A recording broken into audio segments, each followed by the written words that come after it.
사무엘상 30장 1절부터 20절까지 말씀. 다윗과 그의 사람들이 사흘 만에 시글락에 이른 때에 아말렉 사람들이 이미 네겝과 시글락을 침노하였는데 그들이 시글락을 쳐서 불사르고 거기에 있는 젊거나 늙은 여인들은 한 사람도 죽이지 아니하고 다 사로잡아 끌고 자기 길을 갔더라. 다윗과 그의 사람들이 성읍에 이르러 본즉 성읍이 불탔고 자기들의 아내와 자녀들이 사로잡혔는지라. 다윗과 그와 함께한 백성이 울 기력이 없도록 소리를 높여 울었더라. 다윗의 두 아내 이스라엘 여인 아히노함과 갈멜 사람 나발의 아내였던 아비가일도 사로잡혔더라. 백성들이 자녀들 때문에 마음이 슬퍼서 다윗을 돌로 치자 하니 다윗이 크게 다급하였으나 그의 하나님 여호와를 힘입고 용기를 얻었더라. 다윗이 아히멜렉의 아들 제사장 아비아달에게 이르되 원하건대 에봇을 내게로 가져오라. 아비아달이 에봇을 다윗에게로 가져가매 다윗이 여호와께 묻자와 이르되 내가 이 군대를 추격하면 따라잡겠나이까 하니 여호와께서 그에게 대답하시되 그를 쫓아가라. 내가 반드시 따라잡고 도로 찾으리라. 이에 다윗과 또 그와 함께한 600명이 가서 부솔 시내에 이르러 뒤떨어진 자를 거기 머물게 했으되 곧 피곤하여 부솔 시내를 건너지 못하는 200명을 머물게 했고 다윗은 400명을 거느리고 쫓아가니라. 무리가 들에서 애굽 사람 하나를 만나 그를 다윗에게로 데려가다가 떡을 주어 먹게 하며 물을 마시게 하고 그에게 무화과 뭉치에서 뗀 덩이 하나와 건포도 2송이를 주었으니 그가 밤낮 사흘 동안 떡도 먹지 못하였고 물도 마시지 못하였음이니라.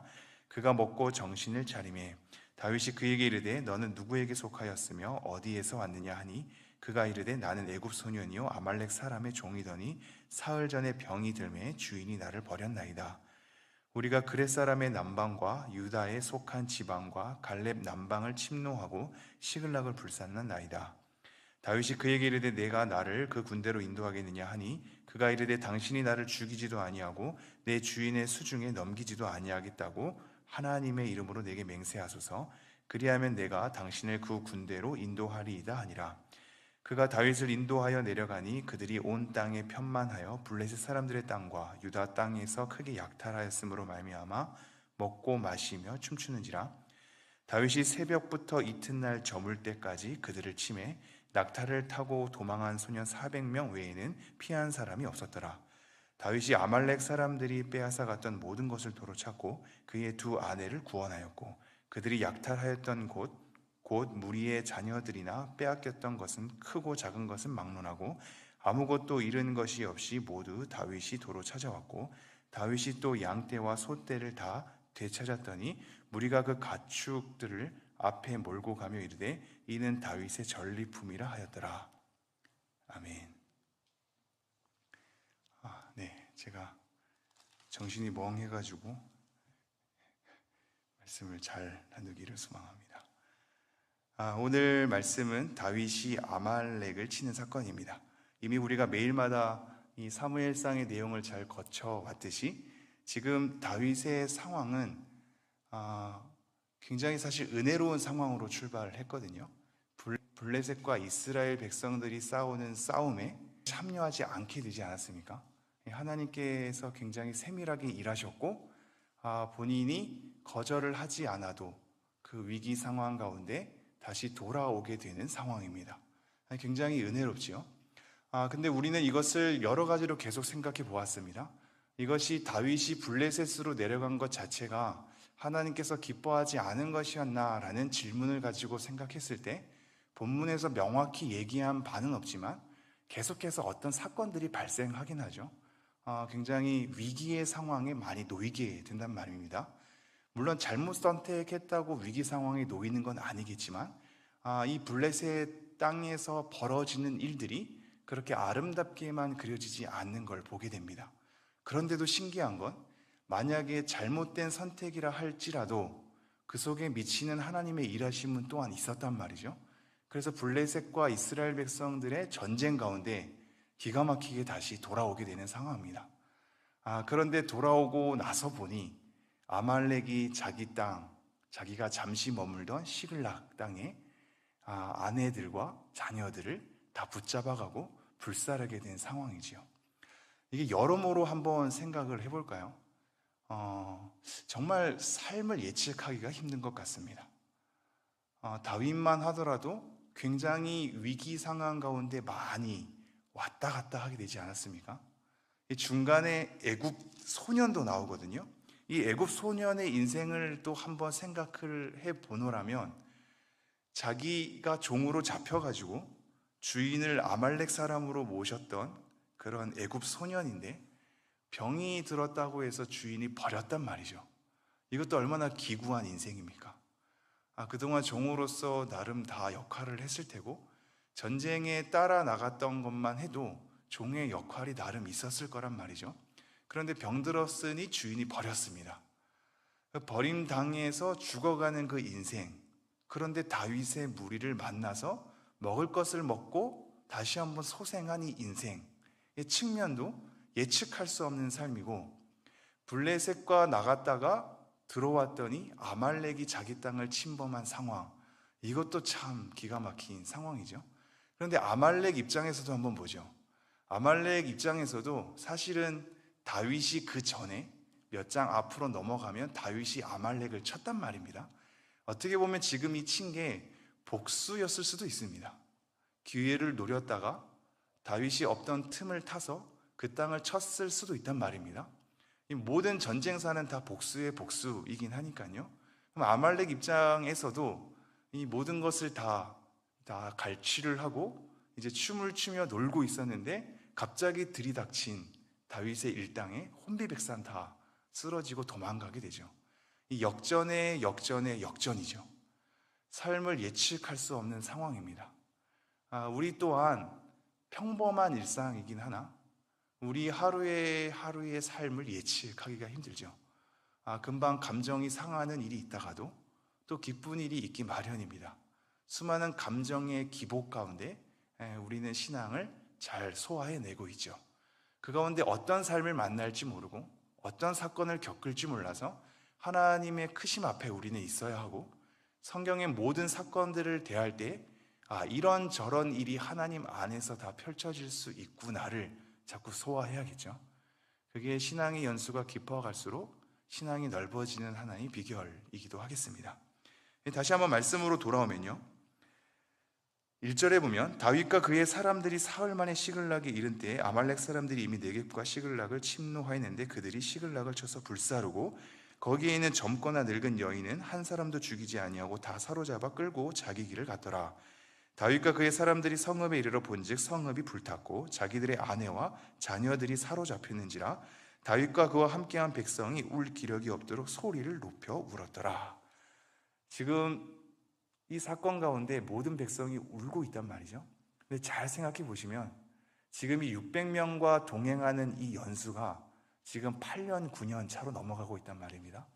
8년 9년에 도망자의 신세 가운데 이리저리 근근히 먹을 것을 얻어먹고 살아가는 이들의 인생의 친밀도는 우리가 그냥 예배 때 만나는 이런 만남이 쫓아갈 수 없는 굉장히 큰 친밀함과 서로를 알아감이 있었을 거란 말이죠. 그 가운데 두터운 신뢰가 쌓였을 것이고, 물론 도망가는 신세가 굉장히 노곤하였기 때문에 힘들기도 했을 겁니다. 그런데 그들이 울었다는 내용이 그전에는 별로 없거든요. 이 울었다는 표현이 언제 등장하냐면 다윗이 요나단이랑 헤어졌을 때, 그때 다윗이 크게 우는 것을 보게 되고, 600명과 함께 이동을 할 때 울었다는 표현은 안 나오는데 여기서 이제 울었다는 표현이 나온단 말입니다. 굉장히 상심이 큰 거죠.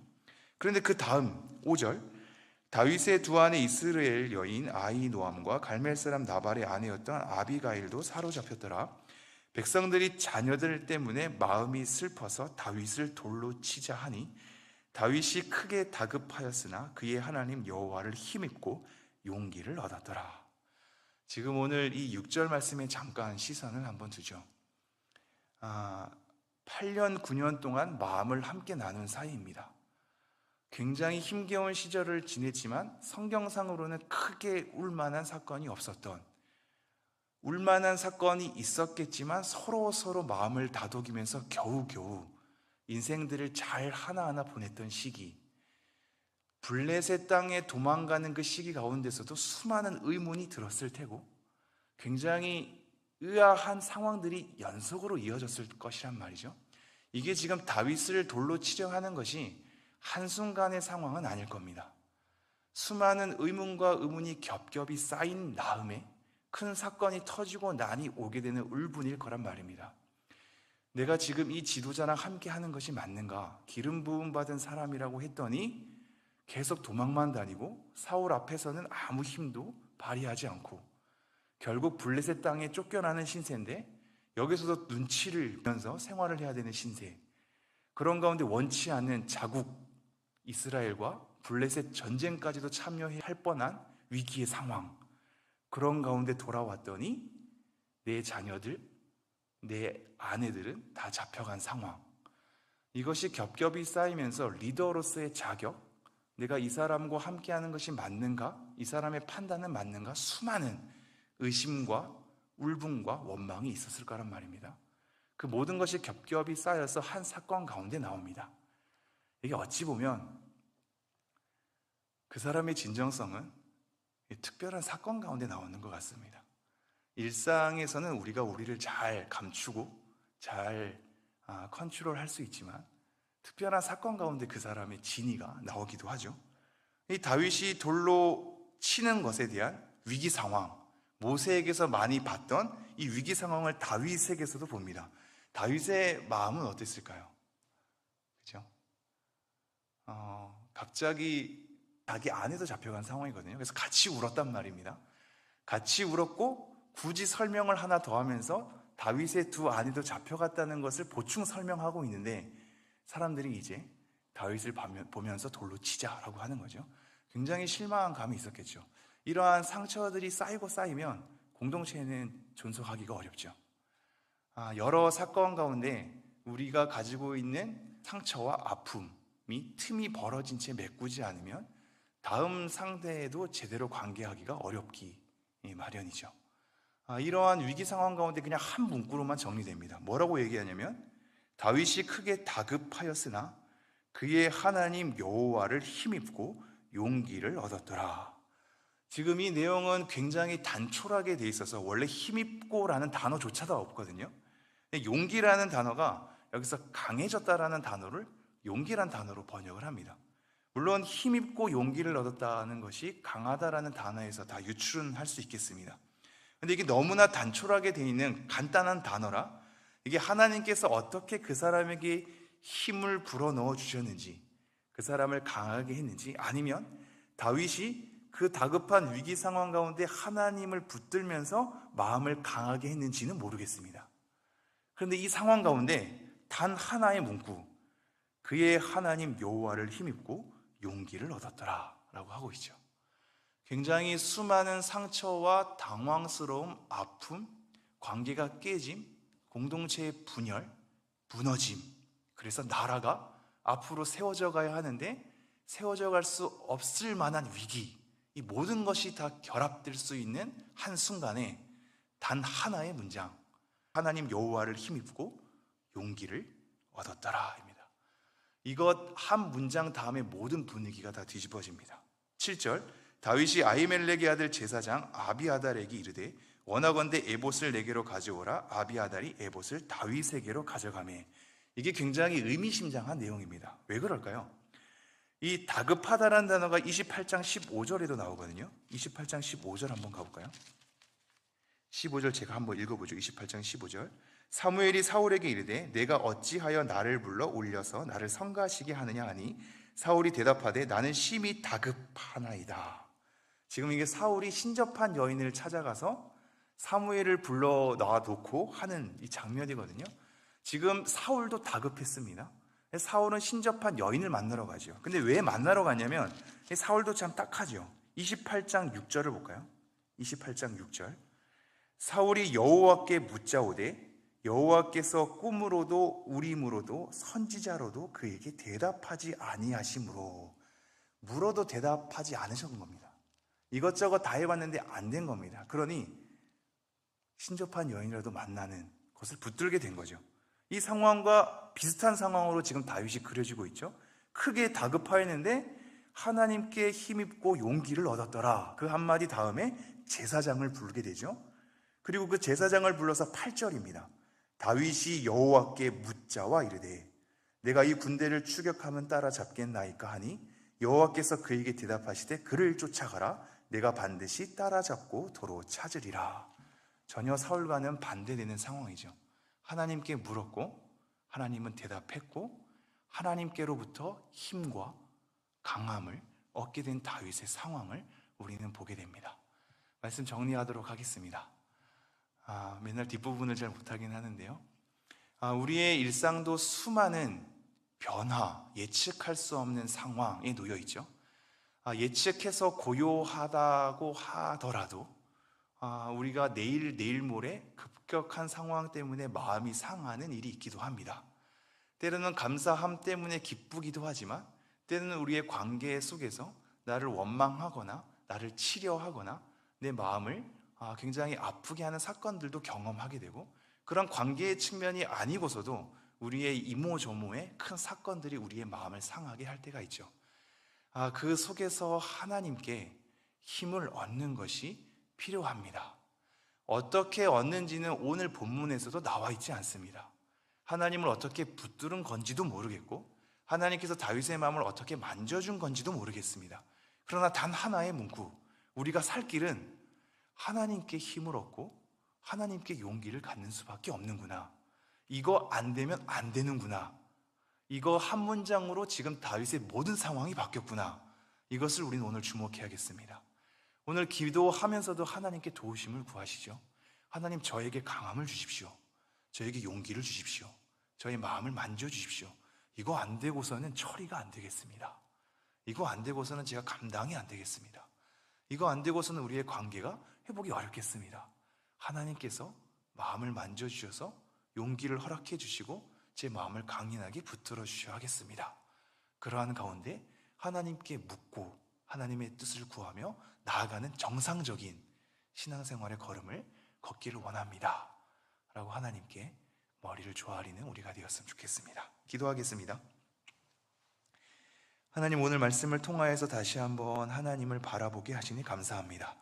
정말 우리가 상투적으로 얘기하지만 정말 하나님밖에 없음을 다시 한번 고백합니다. 하나님, 여러 가지 위기 상황, 여러 가지 예측할 수 없는 상황, 여러 가지 우리의 마음을 힘들게 하는 상황, 우리는 자주 종종 겪곤 합니다. 그러나 우리가 성숙하지 못해서 이걸 잘 소화해내지 못할 때 우리가 우리의 관계도 무너지고 우리의 여러 가지 해야 될 일들도 무너지고 내 심정도 무너지고 내 몸도 무너지는 것을 보게 됩니다.